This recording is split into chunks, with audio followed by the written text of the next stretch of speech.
Welcome to my channel, where we discuss everything and all things politics, economy, and development in Nigeria and around the world. In January 2024, Miyetti Kutahure, a Fulani socio-cultural group, unveiled a vigilante group in Nasarawa State. The unveiling of the vigilante group took place in Lafia, the Nasarawa State capital. Bello Badejo, national president of the group, said that the nomad vigilante will assist security agents or security agencies in combating criminal activities in the state. He said the vigilante group is made up of 1,144 Fulani youths selected from various communities in the 13 local government areas of the state. He promised that the group will assist in fishing out all criminal elements. I want you to take note of this.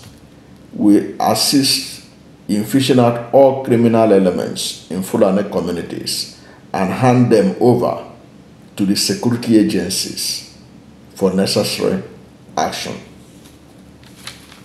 The Miyetti president assured that the group will cooperate with security agencies and adhere to the provisions of the law in carrying out his activities. He said Miyetti is also looking at inaugurating similar groups in other states across the country. Now, when this story broke out in January, there was a lot of outrage across the country. There was a lot of outrage. There are people who kicked against it and all that. So it wasn't surprising that a few days later, the Department of State Security reportedly arrested the Miyetti president over the creation of the vigilante, according to report by Punch newspaper and other newspapers in Nigeria. Following this development, the Nasarawa state government, particularly the state governor, Abdullahi Sule, banned all ethnic-based vigilantes in the state. And he has issued an executive order banning all ethnic-based vigilante in the state.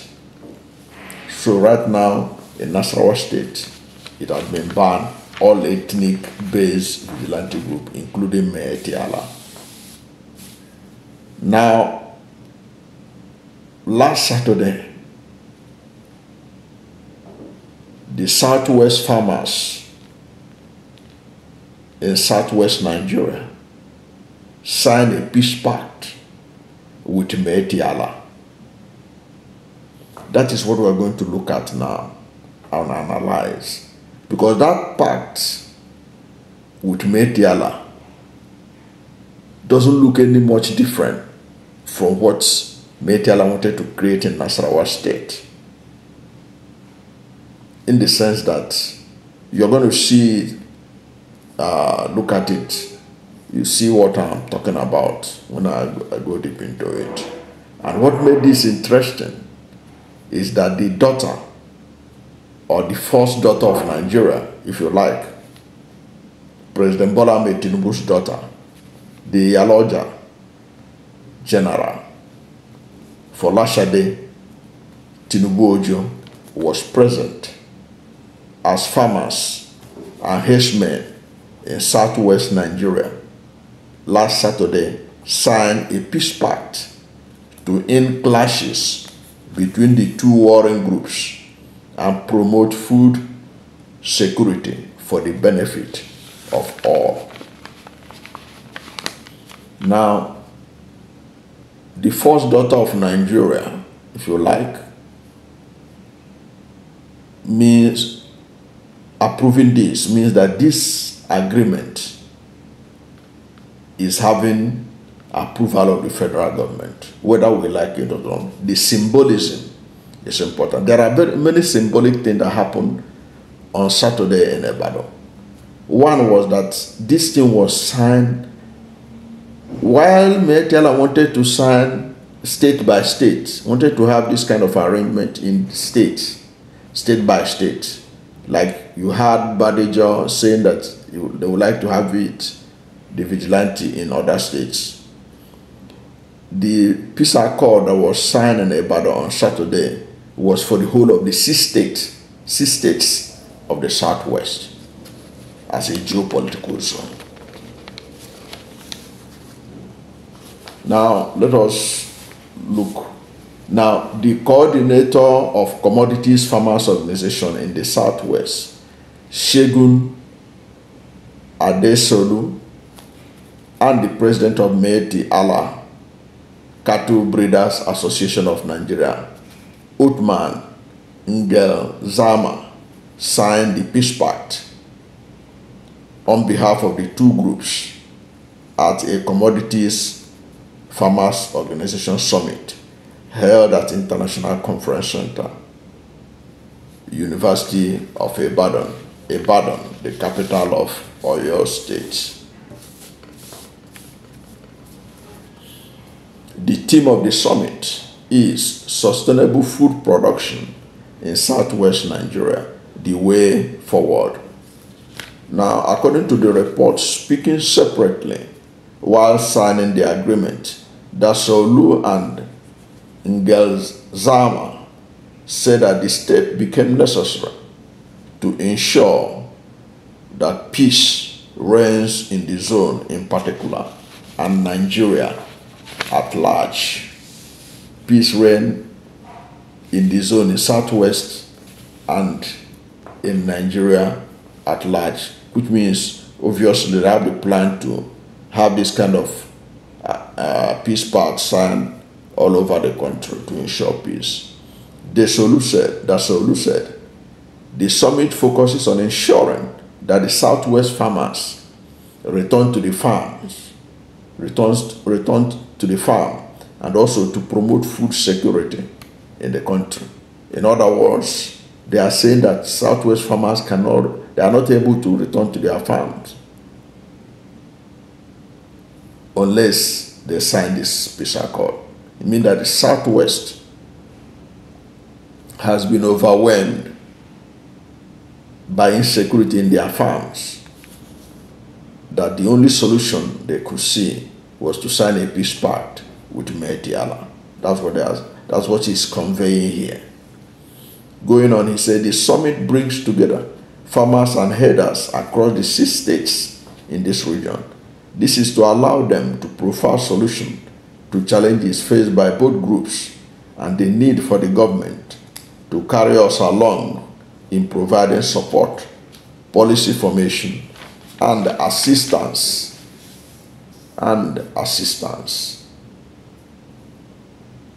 We have signed the Peace Pact to put a stop to farmers, herders clashes.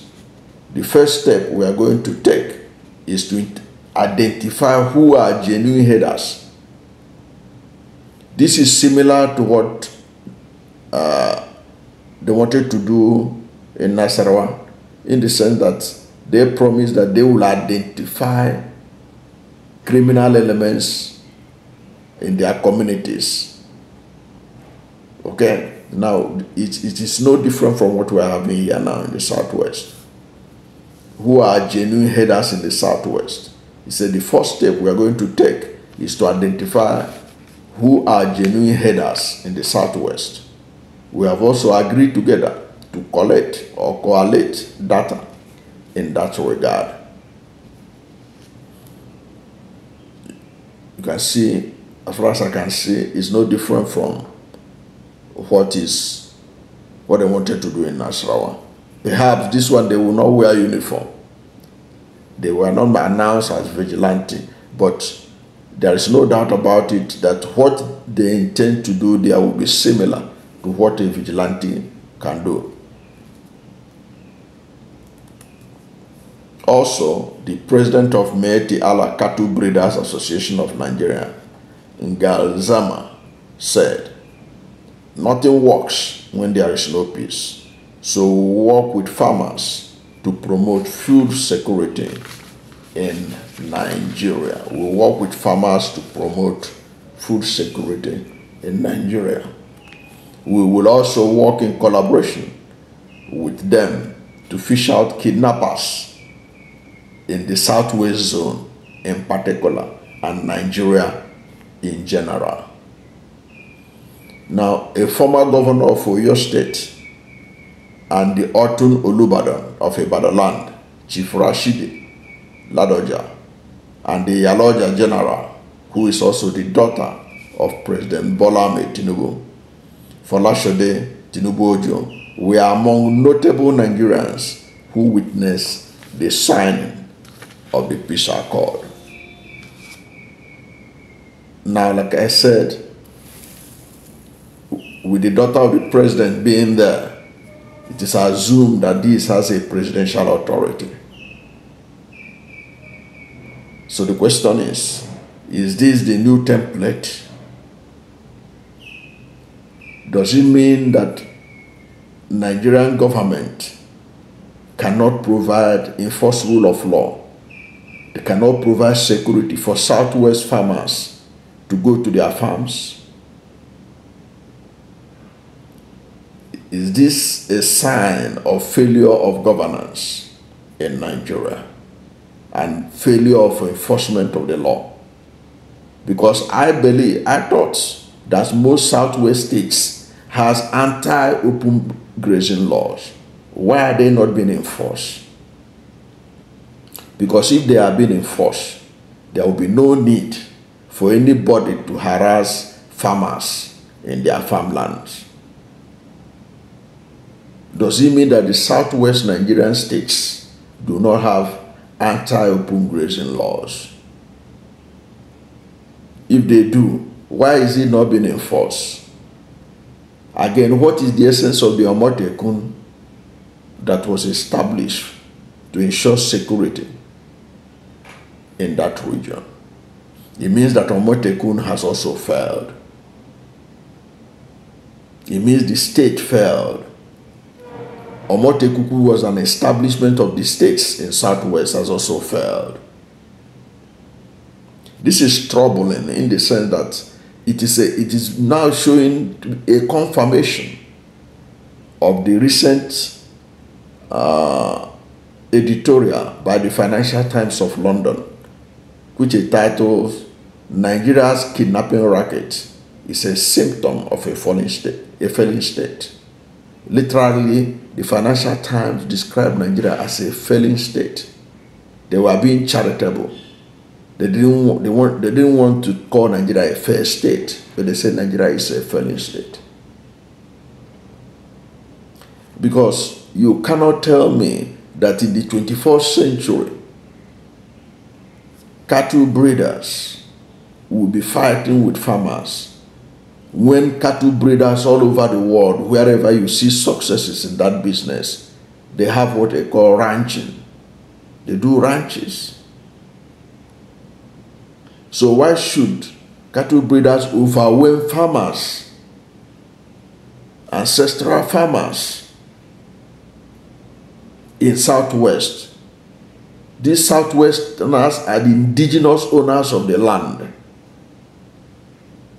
And their state government have anti-open grazing laws, I should believe that. There's no reasonable state in the South that shouldn't have something like that. And they couldn't enforce it. The state couldn't enforce it. The federal government couldn't enforce the law. That they were literally forced. Because when you see this kind of signing of pact, it means that the farmers have lost hope in the capacity of the state to protect them in their farmlands. Now they are relying on a non-state actor to sign pact to be able to do their normal business.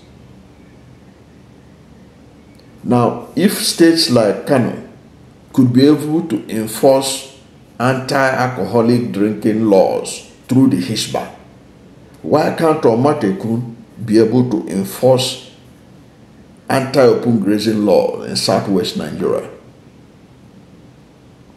If the police cannot do it, if the army cannot do it, why can't Omatekun be able to enforce it the way Hisba has been enforcing anti-drinking of alcohol in northern Nigeria, in some states in northern Nigeria, especially in Kano and all the rest? It shows that Nigeria has literally relinquished the responsibility, the government has relinquished the responsibility of protection of life and property to non-state actors. And one of the things that I notice here is that now the Miyetti has signed this with the 6 states in the southwest. So what is then wrong with the Nasarawa vigilante? What is bad about it? Is it because they call it a vigilante? Is that why it is wrong? So it doesn't really make sense. But to me, what I think this country need to do now is to be able to enforce the rule of law in this country. Farmers should be able to go to their farms. State governments should enact those states. If those states in the southwest do not have, but I know Ekiti State have anti-open grazing law. At least I know that for sure. During the time of Folashade. Now, if they don't have it in the southwest, they ought to have such a law. And that law ought to be enforced. Anybody who wants to do animal husbandry business should abide by the terms and conditions of it, in the sense that you can purchase land, you can get land on lease, and all that. So that those who want to do animal breeding, want to do animal husbandry can do their own in peace. The indigenous people that owns the land should be able to farm in their ancestral farms and not be harassed and not be threatened in their own ancestral lands.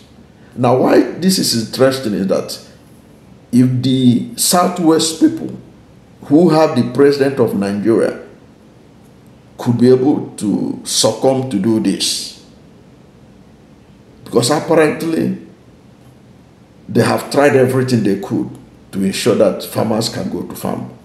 And this is the only best option they are thinking out. If it can happen to the southwest, then what becomes of the minority states in Nigeria?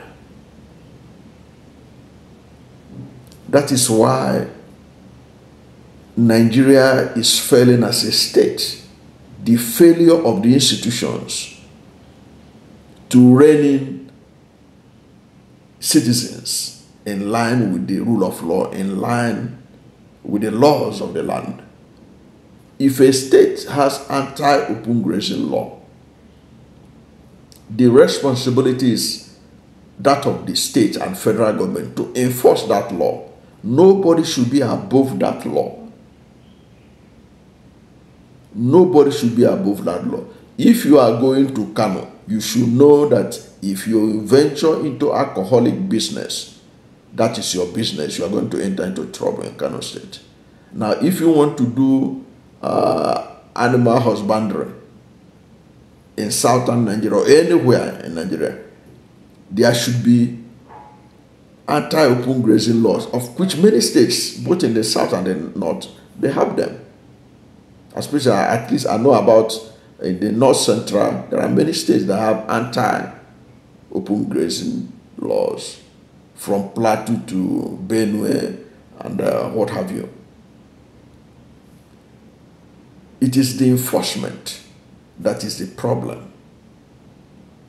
The Nigerian state must find a way of enforcing the laws. so that farmers can go to their farms. Nigerian states should not be condoning a situation whereby some people are above the law. That is the impression that are being created by the Nigerian state. And this has now been reinforced in the administration of President Bola Ahmed Tinubu, because his daughter being there is an indication that it has the sanction or the approval of the state, no matter how you look at it. And that is an indication that the state has abrogated its responsibility of enforcement of the law, because it is the state that's supposed to protect the farmers and tell the headers, you cannot disturb the farmers in their farmland. The farm that you are moving with your cattle, is that your own? Are you the owner of the farm?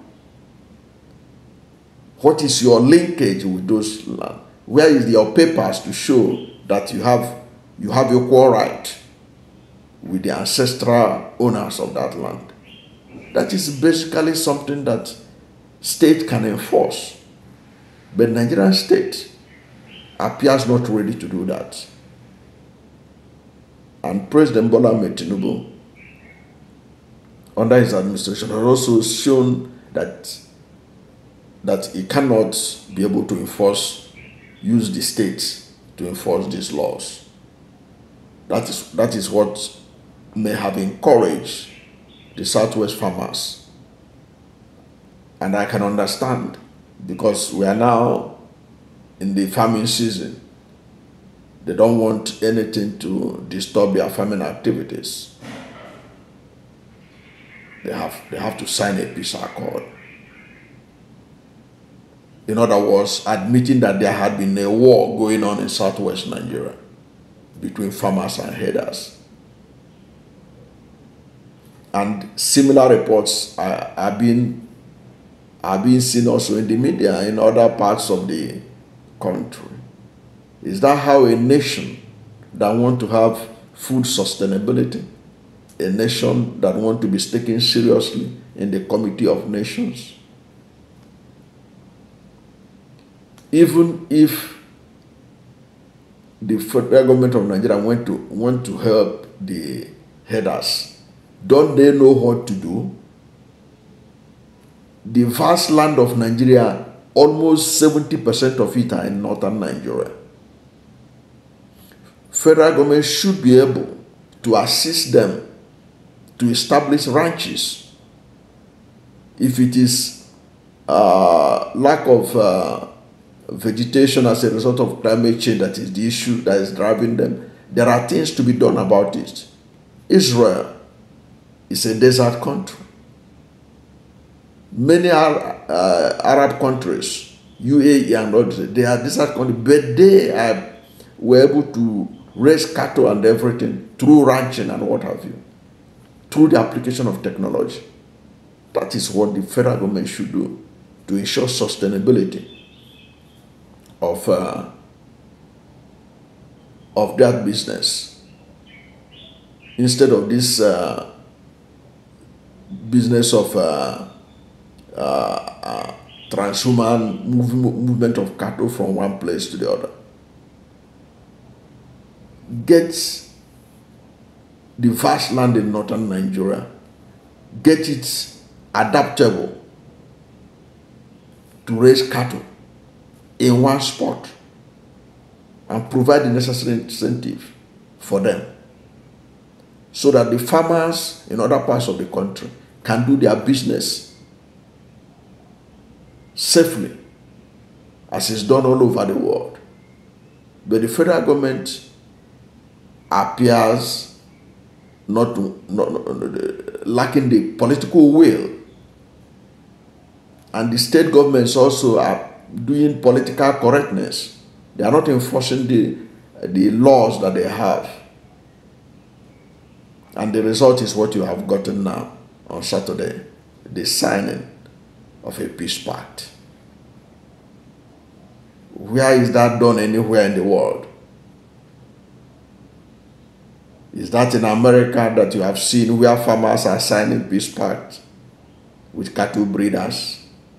Is that in Canada that you have had anything like that?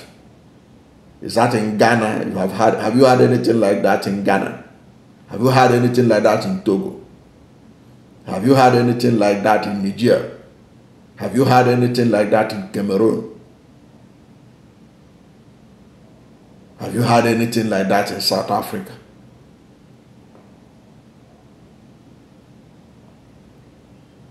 Why is it that it is only in Nigeria that farmers cannot farm in their ancestral lands? Because cattle breeders want to breed in their area. Why can't we develop a system to help the breeders to stay in northern Nigeria, the vast land of northern Nigeria, which P2B used to talk about, and green it to the level that they will supply the meat needed in Nigeria and around the world? Why must farmers suffer because cattle breeders want to breed and the state cannot help the farmers by enforcing the law? The farmers now have to kowtow to sign peace accord in their ancestral land, their ancestral communities, so that they can be able to farm. Where is that done anywhere in the world? And you see sustainability in food security. So the right thing to do is government should tackle the issues that is driving them from northern Nigeria and provide enough incentive for them to settle there, have ranches, so that they can do their business and produce better cattle, more healthier cattle for Nigerians and the world. That is something that government should look into. Because this system of signing peace accords is not sustainable. I don't know how long this country will continue to go on with this. Thank you for watching this video, and if you are new to my channel, you have not yet subscribed to my channel, please subscribe to my channel, hit the subscription button, hit the notification bell. When you subscribe to my channel and hit the notification bell, anytime I have a new video, you'll be among the first to know. God bless you. And please don't forget to like this video, because when you like it, Google will rank it high and recommend it for more people. Thank you, and God bless you and yours.